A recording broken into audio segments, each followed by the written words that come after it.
मत्स्थानि भूतानि पश्य मे योगम ऐश्वरम भूतभृत् न च भूतस्था मम आत्मा भूतभावना न च मत्स्थानि भूतानि पश्य मे योगमेश्वरम् भूतभृन्न च भूतस्थो ममात्मा भूतभावना न कभी नहीं च भी मत्स्थानि मुझ में स्थित भूतानि सारी सृष्टि पश्य देखो मैं मेरा योगम ऐश्वरम अचिंत्य योग शक्ति भूतभृत् समस्त जीवों का पालक न नहीं च भी भूतस्थः विराट अभिव्यक्ति में मम मेरा आत्मा आत्म भूतभावना समस्त अभिव्यक्तियों का स्रोत। अनुवाद एवं तात्पर्य अभय चरणानंद भक्तिवेदांत स्वामी प्रभुपाद जी के द्वारा अनुवाद। तथापि मेरे द्वारा उत्पन्न सारी वस्तुएं मुझ में स्थित नहीं रहती। जरा मेरे योग ऐश्वर्य को देखो। यद्यपि मैं समस्त जीवों का पालक हूँ और सर्वत्र व्याप्त हूँ, लेकिन मैं इस विराट अभिव्यक्ति का अंश नहीं हूँ, क्योंकि मैं सृष्टि का कारण स्वरूप हूँ। तात्पर्य, श्री भगवान का कथन है कि सब कुछ उन्हीं पर आश्रित है। मत्स्थानि सर्वभूतानि, इसका अन्य अर्थ नहीं लगाना चाहिए। श्री भगवान इस भौतिक जगत के पालन तथा निर्वाह के लिए प्रत्यक्ष रूप से उत्तरदायी नहीं है। कभी कभी हम एटलस, एक रोमन देवता को अपने कंधों पर गोला उठाए देखते हैं।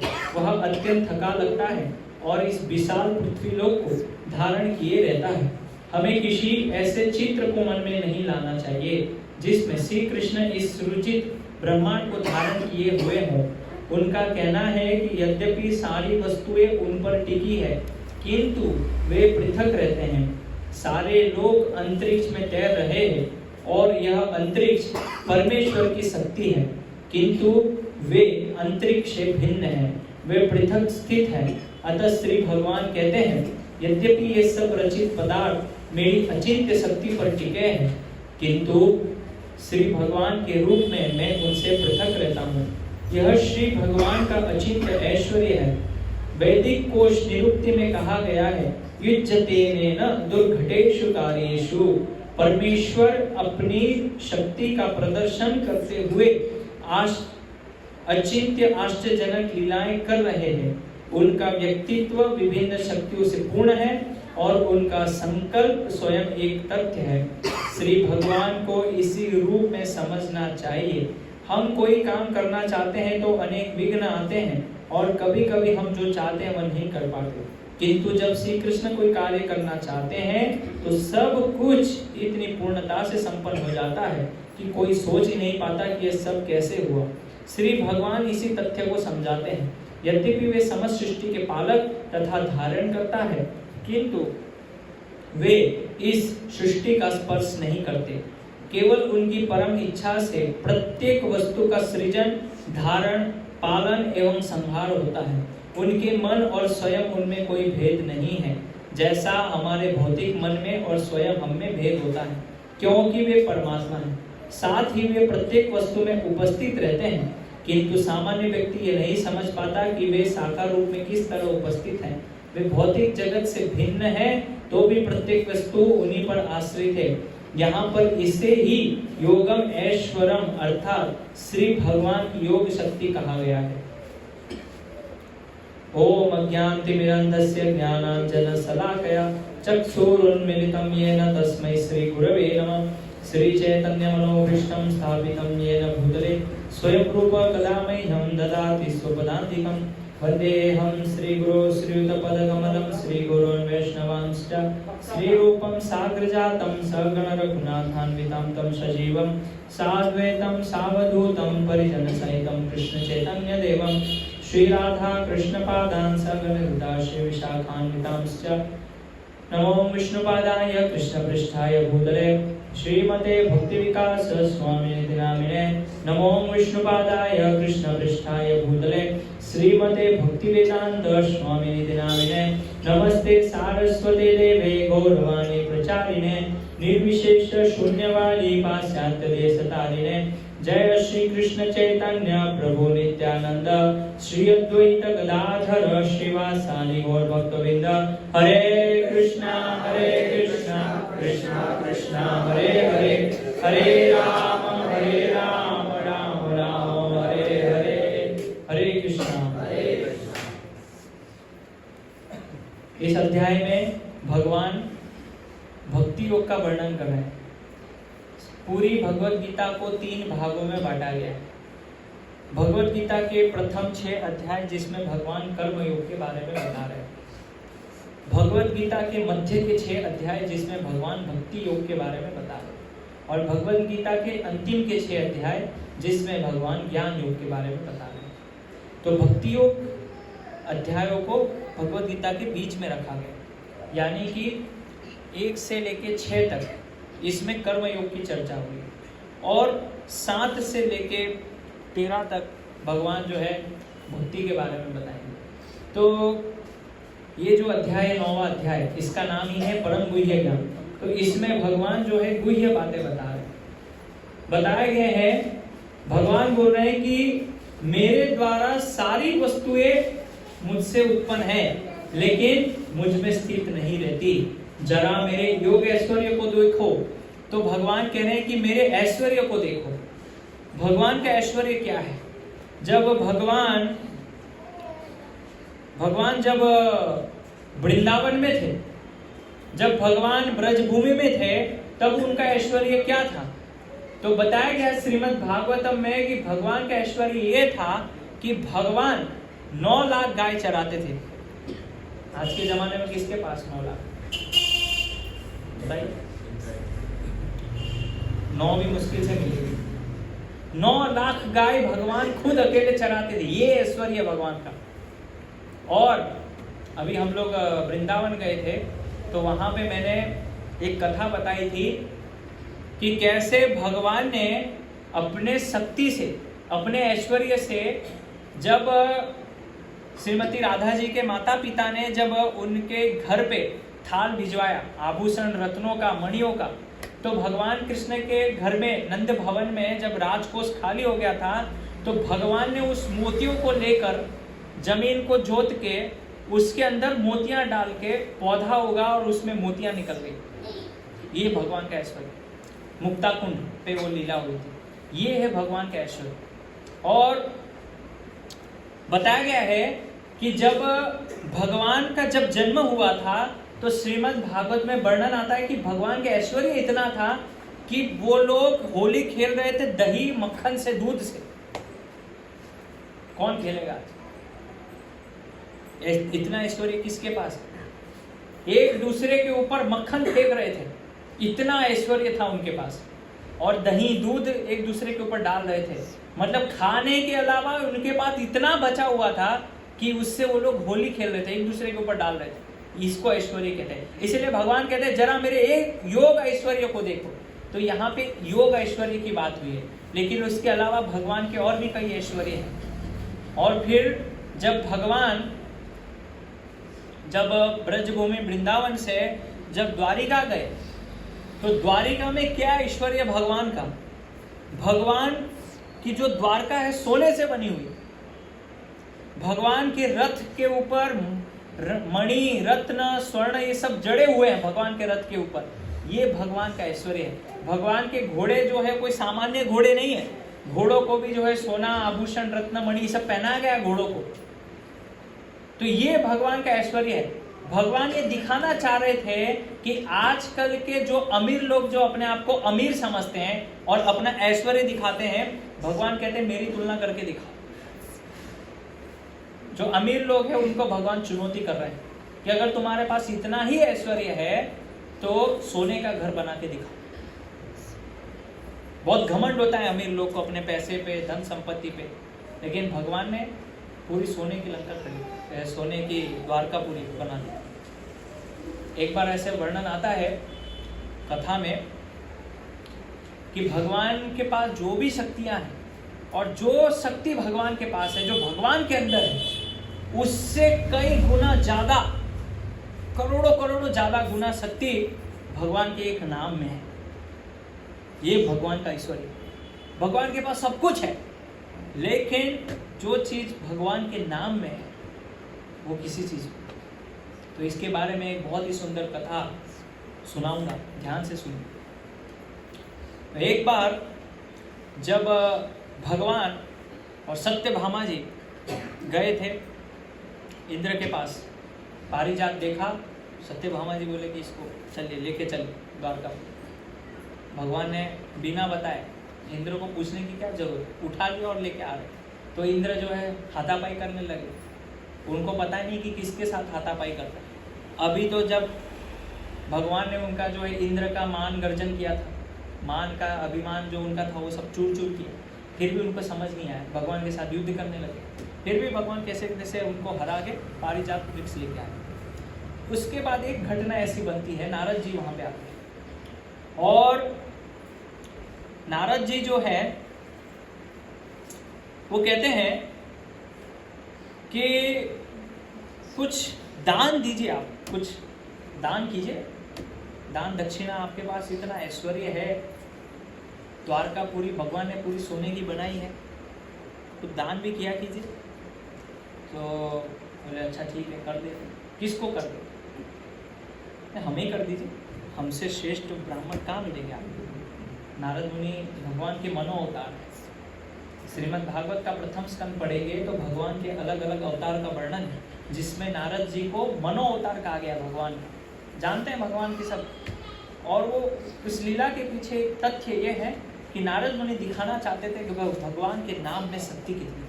भगवान के ऐश्वर्य तो ठीक है, लेकिन उनकी जो नाम में जो शक्ति है उसमें क्या पावर, ये दिखाना चाहते हैं। तो सत्यभामा ने कहा क्या चाहते आप दान? बोलते दान में कृष्ण चाहिए, दान में कृष्ण चाहिए। बोले ठीक है, लेके जाइए। लेकिन वहां केवल सत्यभामा थे और रुक्मिणी अपने कक्ष में। दान तो दे दिया, भगवान को बोले कि प्रभु चलिए, आपका दान हो चुका है। तो ठीक है, जैसा आप बोले आपकी सेवा में, क्या करना है बताइए।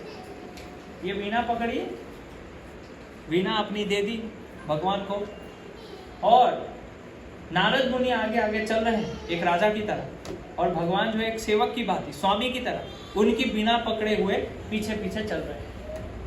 और ये दृश्य जब देखा तो द्वारका की 16,106 सत्यभामा और रुक्मिणी जी को छोड़ 106 रानियां देखी। अरे ये क्या हो गया, गड़बड़ हो गया। भगवान वीणा पकड़े नारद जी की और नारद मुनि आगे चल रहे, भगवान पीछे पीछे चल रहे, ये कैसे?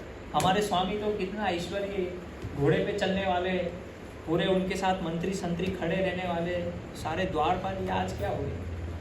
तो बोला रुकिए रुकिए, क्या हुआ? कहते हैं आपकी एक रानी ने ये आपके स्वामी को दान कर दिया है। बोले दान कर दिया है? कैसे दान कर दिया? बोले वो तो हो गया दान, कृष्ण का दान हो चुका है, तो वापिस लेने का क्या है अभी, कुछ बताइए आप। बोले अरे आप इतने बड़े घर से हैं, आपके पास पूरी द्वारका पूरी है सोने की, और आप कभी भी श्रेष्ठ ब्राह्मणों को दिया दान वापिस नहीं मांगते, ये पता नहीं आपको? तो बोलते ये तो गड़बड़ हो गया, लेकिन हमारे स्वामी को दान दे दिया आपने, फिर भी कुछ तो उपाय कीजिए, कुछ आपके पास हल होगा, आप तो सर्वज्ञ सब जानते हैं ना। नारद मुनि बोलते हैं ठीक है, एक उपाय है। क्या है? बोले भगवान को एक तराजू पे बिठाएंगे और जितना उनका वजन होगा उतना सोना मेरे को दे दीजिए। तो एक बड़ा तराजू लेके आए, सत्यभामा भी आ गई। पूरे द्वारका में कोई कमी नहीं थी सोने की, पूरा सोना लाके तराजू पे रखा, रखते गए। भगवान अभी ऐसे बैठे हुए तराजू पे, हिल ही नहीं रहा है। पलड़ा तो अभी भी भगवान का बारी था। इतना सारा सोना लाके फिर रख दिया। पूरे सारे राज दरबार में से जितने भी जहां सोने रखे हुए थे, खजाने जो भी छुपा के था, सब निकाल के लाए, तराजू पे रखा। फिर भी पलड़ा भारी है भगवान, हिल ही नहीं रहा। सत्यभामा बोले तो गड़बड़ हो गई, क्या करें? पूरा जितना सोना था, बोले काम करो, सब रानियां अपना अपना सोना निकालो। सब ने गले से निकाला, हाथ से निकाला, किसी ने पांव से निकाला, कमर में बांधा हुआ था, कमरबंदी, सब निकाला। सब निकाल के तराजू पे रख दिया। फिर भी पलड़ा भारी ही था, क्या करें? तो एक बची थी रुक्मिणी जी। एक रानी गई, बोला देखिए ऐसी ऐसी बात हुई है, ये घटना हुई है, कृष्ण का दान हो चुका था, अभी हम कृष्ण को वापिस लेना चाह रहे हैं, लेकिन हमने सब कुछ सोना वोना सब रख दिया तराजू में। ये घटना बताई, नारद जी ऐसा ऐसा मांग रहे बदले में, तो आप कुछ उपाय बताइए क्या करना है। रुक्मिणी जी बोलती है काम करो, ये लेके जाओ, इसको रख देना तराजू, बस मैं आती हूँ थोड़ी देर। तो रानी लेके आई और उस तराजू पे रखा, तुरंत भगवान ऐसे हिल गया। क्या था वो? तो रुक्मिणी जी ने वो रानी को क्या दिया था? तुलसी पत्र के ऊपर कृष्ण का नाम लिख के दिया था। वो तुलसी पत्र जैसे ही उस पे रखा, सारा भगवान का जो भार था हल्का हो। भगवान क्या बोलते हैं? पत्रम पुष्पम फलम। पत्र, भगवान के नाम की इतनी महिमा है कि तुलसी पत्र पे खाली रुक्मिणी जी ने कृष्ण ऐसे लिखा था, वो रख देने से भगवान से ज्यादा शक्ति भगवान के नाम। फिर नारद जी ने वो तुलसी पत्र लिया, ग्रहण कर लिया, महाप्रसाद स्वरूप उसको पा लिया। बोलता है मैं ब्राह्मण हूँ, घूमता रहता हूँ, ये क्या करूँगा, आप ही रख लो इसको वापिस, नहीं चाहिए मेरे। बोले फिर इतनी मेहनत क्यों करवाई? बोले ये देखना चाह रहा था, देखो भगवान के नाम में कितनी शक्ति है, दिखाना चाह रहा था। ये ऐश्वर्य है भगवान। तो भगवान के ऐश्वर्य से ज्यादा भगवान के नाम में जो शक्ति, जो महिमा छुपी हुई, वो भगवान का जो ऐश्वर्य, द्वारकापुरी, भगवान के ब्रज भूमि में जो दिव्य चिंतामणि, इससे भी कई ज्यादा ताकत, महिमा भगवान के नाम। इसलिए भगवान क्या कह रहे हैं? जरा मेरे योग ऐश्वर्य को देखो, तो ये भगवान का ऐश्वर्य है। और फिर क्या बता रहे हैं? मैं समस्त जीवों का पालक हूं। भगवान कह रहे हैं मैं समस्त जीवों का पालक हूं। खाली हमारे पालक नहीं है, 84 लाख योनियां हैं, उसमें जितने भी जीव जंतु कीट पतंग जो भी योनियां हैं, भगवान सबके पालक है। फिर भी हमको चिंता रहती है, मेरा पालन कौन करेगा? हमारे पालक भगवान है। भगवान यहाँ पे देखिए क्या बोल रहे हैं, 9वें अध्याय का 5वां श्लोक है। भगवान कह रहे हैं मैं समस्त जीवों का पालक हूं, भरता हूं और सर्वत्र व्याप्त हूं। तो फिर हमें डर क्यों लगा रहता है? जब भगवान खुद घोषणा कर रहे हैं भगवद गीता में कि मैं सब जीवों का पालक हूं, तो फिर हमें डर क्यों लगता है? क्योंकि हमें भगवान के ऊपर विश्वास नहीं, श्रद्धा नहीं है भगवान की। जब हमें भगवान के ऊपर श्रद्धा हो जाती है, विश्वास हो जाता है, भगवान के ऐसे कई महान भक्त हैं जो भगवान के नाम के ऊपर श्रद्धा रखे थे, भगवान के ऊपर श्रद्धा है, और उनके जीवन में इतने बड़े बड़े कष्ट आए, इतनी बड़ी बड़ी विपत्ति आई, लेकिन वो ऐसे ही तर गए चुटकी में। ऐसे लगा ही नहीं कि कोई विपत्ति और कष्ट है। से बताया गया है कि एक बार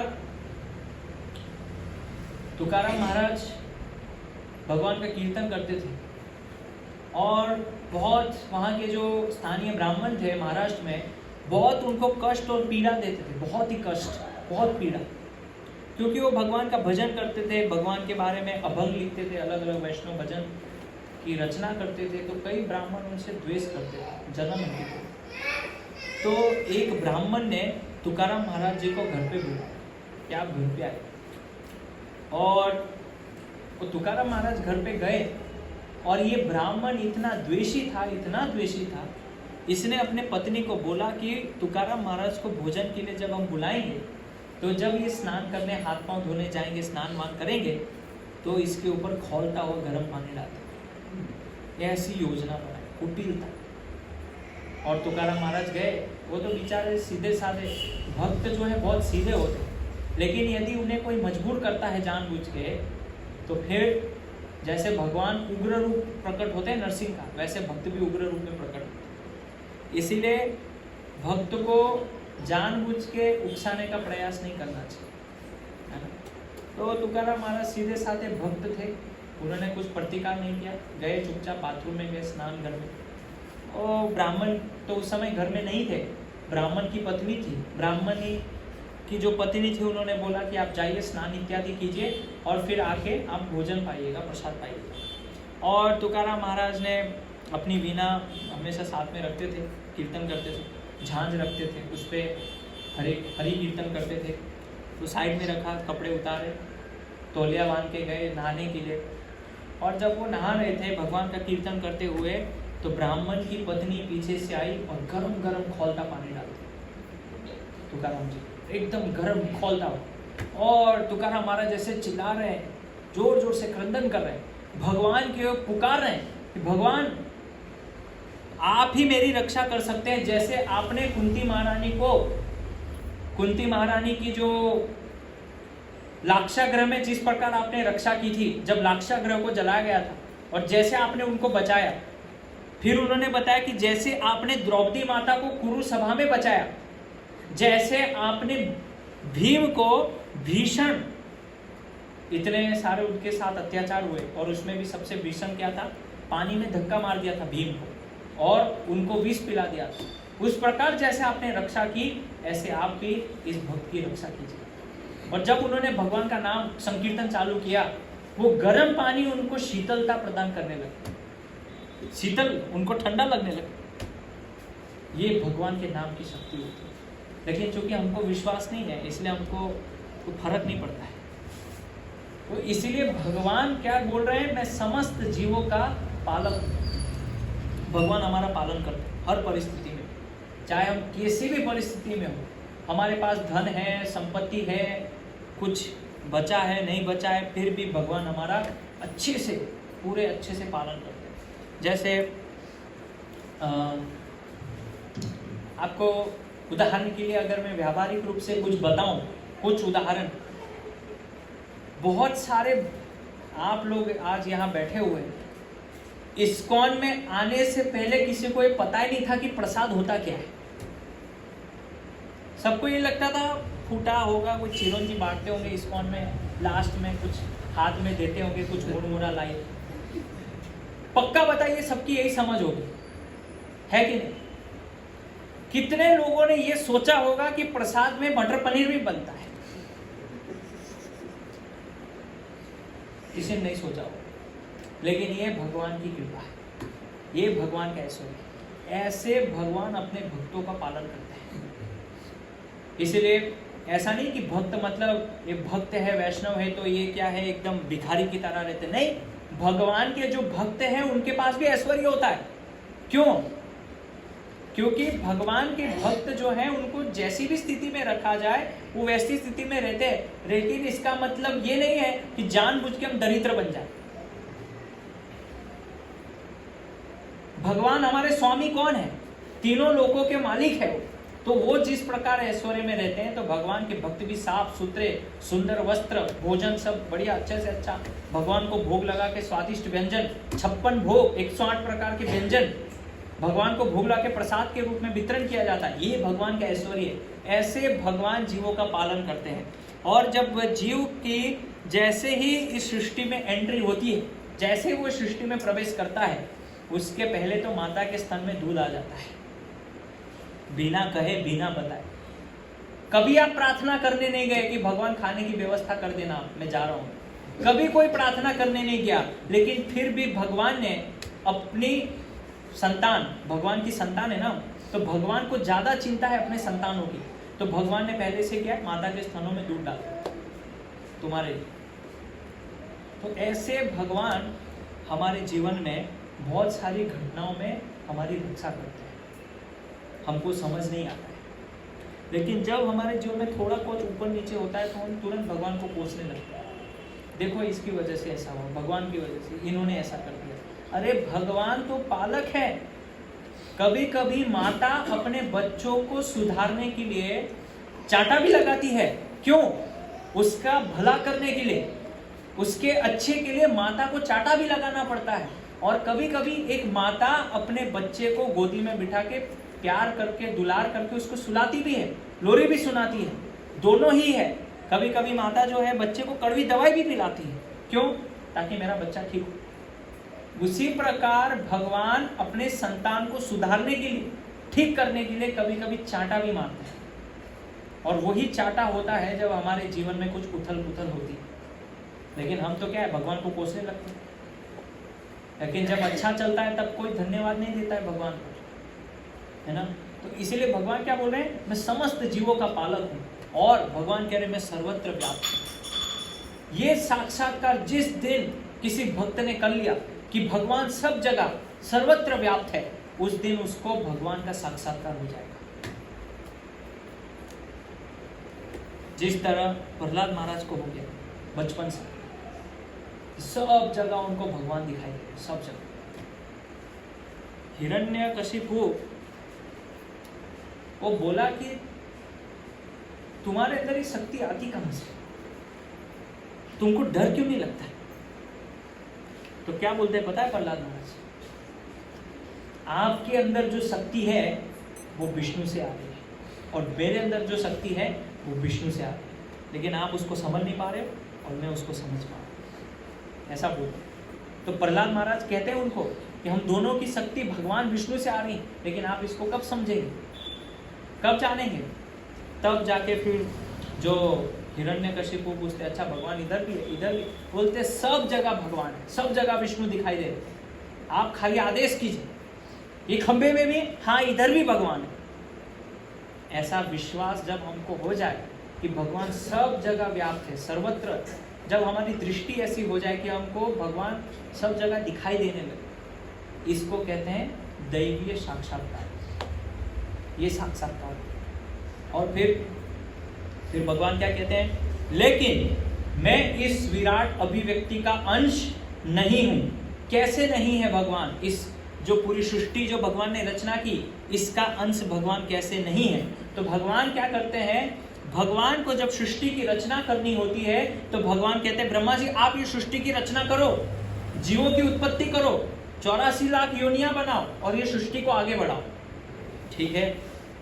फिर भगवान कृष्ण कहते हैं विष्णु जी आपको ये मेरा आदेश है कि आप सृष्टि का जो है पालन कीजिए, ये आपकी सेवा है। और फिर भगवान कृष्ण कहते हैं कि सूर्यदेव आपका काम है समय समय पे प्रकाशित होना, सूर्य उदय होना, सूर्यास्त होना, चंद्रमा, सबको सब सेवाएं भगवान ने दे दी। और भगवान ने आदेश दिया शिव जी को कि सृष्टि का आप संहार कर देना, बस हो गया भगवान का काम। जैसे कोई एक बिजनेसमैन, एक व्यापारी होता है जो एक दुकान खोलता है, फिर जब उसका व्यापार जब और बड़ा होता है तो दूसरी दुकान खुलता है, जब उसका व्यापार और बढ़ता है तो तीसरी दुकान खुलता है। ऐसे करते करते वो पूरे माखन नगर में 15-20 दुकानें खोल देता है। तो क्या वो सब जगह बैठता है? वो तो बढ़िया घर में बैठा हुआ, फोन पे बात कर रहा है। ऐसे ही भगवान ये सृष्टि को चलाने के लिए सब जगह खुद नहीं जाते हैं। अरे सूर्य भगवान उठो उठो, टाइम हो गया, चलो जल्दी घूमो, चलो चलो चंद्रमा अभी तुम्हारा टाइम हो गया, चलो तुम साइड, अरे जाओ भैया जल्दी मंगला आरती करना है भक्तों को, चलो जल्दी उठो। ये भगवान का काम नहीं है। तो फिर वो भगवान कैसे? इसीलिए भगवान क्या कह रहे हैं, मैं इस विराट अभिव्यक्ति का अंश नहीं हूं। क्यों नहीं हूं? क्योंकि भगवान ने सब कार्यभार सबको बांट दिया है।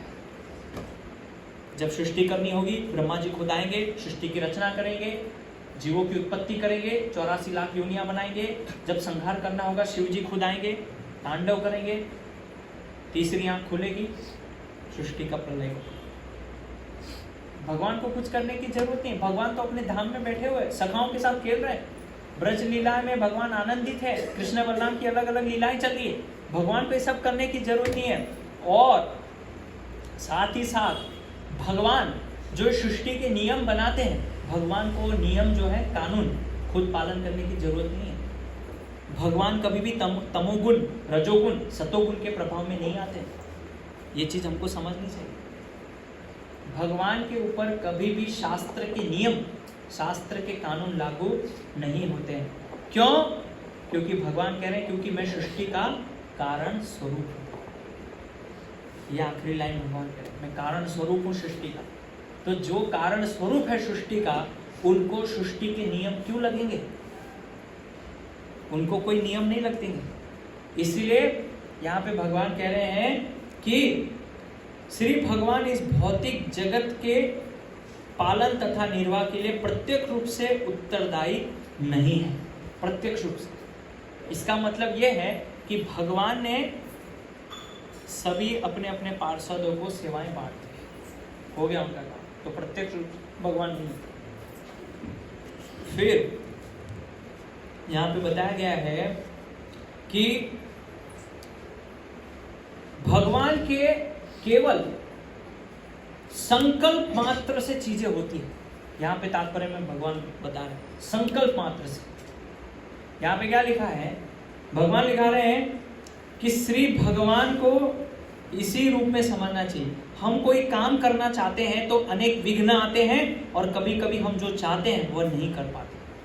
हम कुछ संकल्प लेते हैं ना कि मैं जो है ये संकल्प करता हूं और दूसरे दिन ही टूट जाता है। आज संकल्प लिया कल ही टूट गया। मैं आकाश, चंद्रमा, सूर्यदेव, ग्रह, नक्षत्र के सामने ये संकल्प करता हूं, दूसरे दिन ही भूल जाते क्या लिया था।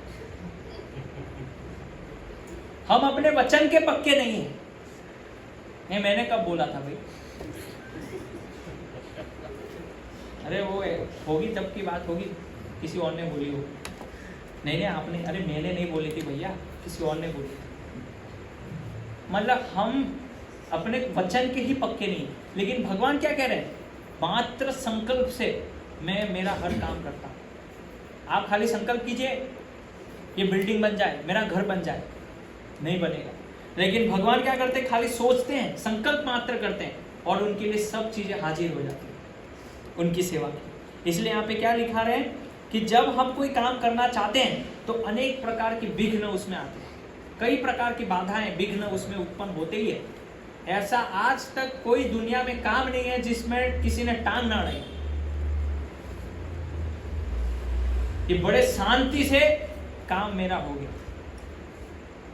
है कोई ऐसा दुनिया का आज तक एक काम एकदम बड़े शांति से हो गया, आपने सोचा बहुत बढ़िया हो गया? कुछ ना कुछ बाधा जरूर आई होगी। लेकिन भगवान के परिप्रेक्ष्य में ये सब चीजें नहीं है। इसलिए यहाँ पे क्या बताया है कि जब श्री कृष्ण कोई कार्य करना चाहते हैं तो सब कुछ इतनी पूर्णता से संपन्न हो जाता है कि कोई सोच ही नहीं पाता कि ये सब कैसे हो। भगवान इतनी दक्षता, इतनी पूर्णता के साथ कोई भी चीज करते हैं, एक भक्त को भी आश्चर्य होता है कि ये हुआ कैसे। कभी कभी हमें ही संपटनी पड़ती है कि हुआ कैसे। लेकिन ये भगवान की क्या है? संकल्प शक्ति। भगवान चाहे तो क्या नहीं कर सकते। भगवान अपने संकल्प मात्र से बहुत कुछ कर सकते। हमारी पूरी जीवन को पलट सकते, पूरी काया पलट देंगे भगवान खाली संकल्प से। इसलिए यहाँ पे बताया है कि श्री भगवान इसी तथ्य को समझाते हैं। क्या बोलते हैं भगवान? यद्यपि वे समस्त सृष्टि के पालक तथा धारण करता है, किंतु वे इस सृष्टि का स्पर्श नहीं करते। भगवान सृष्टि का स्पर्श नहीं करते, लेकिन क्या है? पालन भी करते हैं और धारण भी करते हैं, फिर भी उसको स्पर्श नहीं करते। यही तो भगवान की अद्भुत लीला है, यही तो भगवान की महानता है। नहीं तो भगवान कैसे? अगर सब चीज, जैसे अभी एक वो एडवर्टाइज बहुत आ रही है अभी यूट्यूब पे या टीवी पे, बिजनेस के ऊपर, व्यापार के ऊपर। तो बताते हैं कि कुछ लोग जो है वो रामू काका है व्यापार में, कुछ लोग जो है वो रजनीकांत है, और कुछ लोग जो है वो ऐसे ही बताते हैं उसको। तो बताते हैं कि व्यापार जो लोग करना चाहते हैं तो उसमें रजनीकांत, सब कुछ मैं कर लूँ। कुछ लोग होते हैं रामू काका, बस जब तक मैं जाऊंगा नहीं तो काम चालू नहीं होगा। भगवान के साथ ऐसा नहीं है कि मैं सृष्टि भी कर लूँ, जीवों की उत्पत्ति भी मैं कर लूँ, इसके कर्म का लेखा जोखा भी मैं ही कर लूँ। भगवान राजा है। भगवान बस ऐसे हाथ लेके पीछे बैठे रहते हैं और बस उंगली भी नहीं दिखाते। यहाँ तो उंगली भी दिखाना पड़ता है। बस ऐसे बैठे खाली सोचते हैं भगवान। सोचने मात्र से ये भगवान की महानता है। तभी तो भगवान और जीव में अंतर है। आप ऐसे थोड़ा लेट के सोचिए, भगवान में पास हो जाओ।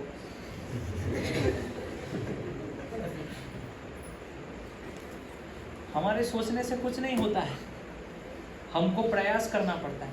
और हमारे क्या है, बड़े पैटर्न भी बहुत बने हुए, मेहनत करो, लगन करो। जैसे वो हमारे एक भक्त बता रहे थे, तो आप सबने सुना होगा, गाय दूध देती है कि नहीं? हाँ या ना? गाय दूध देती है? नहीं, गाय का दूध निकालना पड़ता है, दूध देती नहीं। फिर बोलते हैं कि वो प्रभु जी एक थे, वो बताते हैं कि डर के आगे जीत है ना, बोलते हैं ना। तो बताते हैं कि डर के आगे दर्द होता है, फिर जीत होता है। फिर उसमें उन्होंने बताया कि जितने जितने चादर है उतने पाँव फैलो। सही, चादर बड़ी लेके आओ, बिस्तर बड़ा लगाओ। तो ऐसे हमारे कई सारी चीज़ें हैं, लेकिन हमारे सोचने से, हमारे धारणे से कि मैं ऐसा कर लूँ, ऐसा सोच लूँ, उससे कुछ नहीं होता है। हमको मेहनत, प्रयास करना होता है। तो देखिए, पूरे भक्ति का जो खेल है वो प्रयास और कृपा पे चलता है।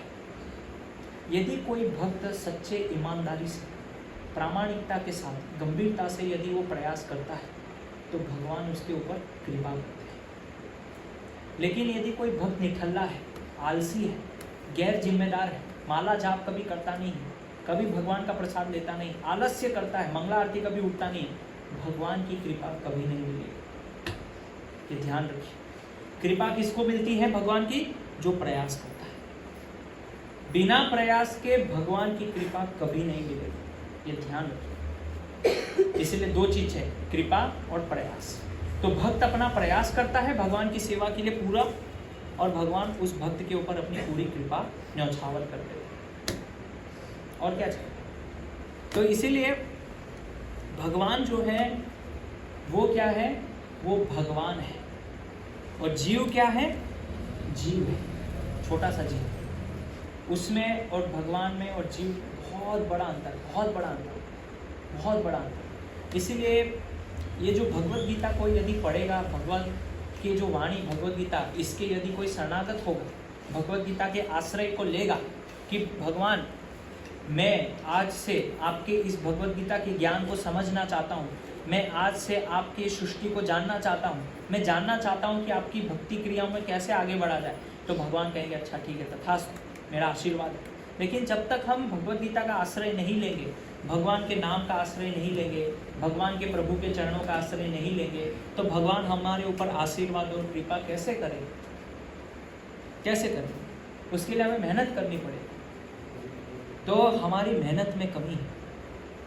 जब हम मेहनत अच्छे से करेंगे, प्रयास अच्छे से करेंगे, अच्छे से धोती कुर्ता पहनेंगे, शिखा रखेंगे, कंठी, तिलक, कृष्ण प्रसाद लेंगे, भगवान के नामों का जप करेंगे, तब जो ऐसे भक्त के ऊपर भगवान विशेष आशीर्वाद और कृपा प्रदान करते हैं। इसीलिए भगवान को क्या सृष्टि से लेना देना नहीं है, भगवान को अपने भक्त से लेना देना।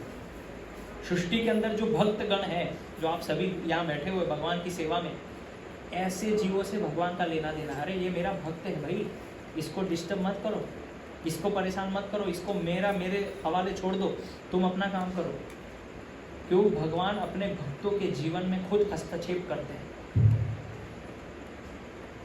भगवान किसी को हस्तक्षेप करने नहीं देते भक्त के जीवन में। इसीलिए हमें जो है भगवान के ऊपर विश्वास रखते हुए, श्रद्धा रखते हुए ऐसे आगे बढ़ना है पूरे प्रयास के साथ, ताकि भगवान एक दिन हमारे ऊपर अपनी कृपा को न्यौछावर करे। हरे कृष्णा कृष्णा कृष्णा हरे हरे, हरे राम राम राम हरे हरे। श्रीमद् श्रीमद् भगवद गीता यथारूप की जय। शिला प्रभुपाद की जय। निताय गौर प्रेमानंदे।